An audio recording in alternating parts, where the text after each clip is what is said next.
Erika, matindi pa rin kahit wala na sa Team Kalingap. So, ano kayang ibig sabihin? So, bago natin pagpatuloy, please subscribe po o supportahan po natin itong sila Kalingap Rob, Kuya Bal, lahat po ng Team Kalingap na nagsusupport or nagkakalingap sa mga kabataan tulad na lamang po ng mga ibang Kalingap Angels or lahat po ng Kalingap Angels, no?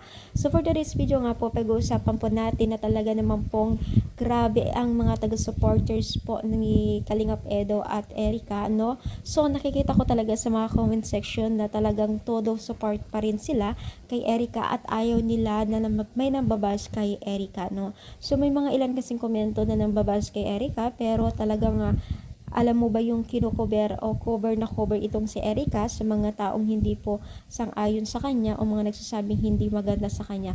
So patunayan talaga o patunay talaga na itong si Erika ay matindi talaga, grabe pa rin siya hanggat kahit wala na dito sa Team Kalingap, no? So kung totoosin naman talaga guys, hindi naman talaga nakakatulong yung pamabas po natin kay Erika, no?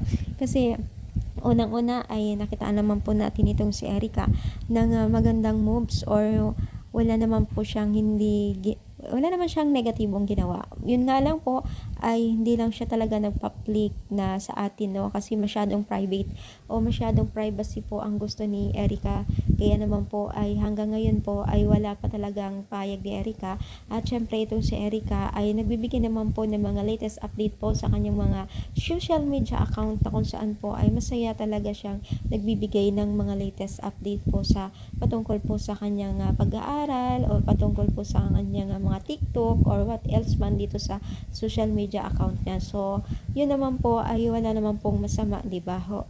So, yun nga lang po talaga kailangan natin respeto yung mga desisyon na dapat ay respeto natin kasi unang-una hindi naman po tayo yung tipong tao o hindi naman tayo mismo yung taong magde-decide para sa ibang tao, di ba? So, ang gawin na lang natin ay supportahan po natin sila Kalingap Rob, yung mga bago nilang sinusuportahan at syempre i-respect din natin itong si Erika kung ano man ang kanyang decision sa buhay is i-respect natin as long as naman po na hindi tayo na apektuhan o hindi naman tayo inaapakan ng isang tao, no? Kaya ngayon ay talagang sobrang dami pa rin po ang sumusuporta sa kanya.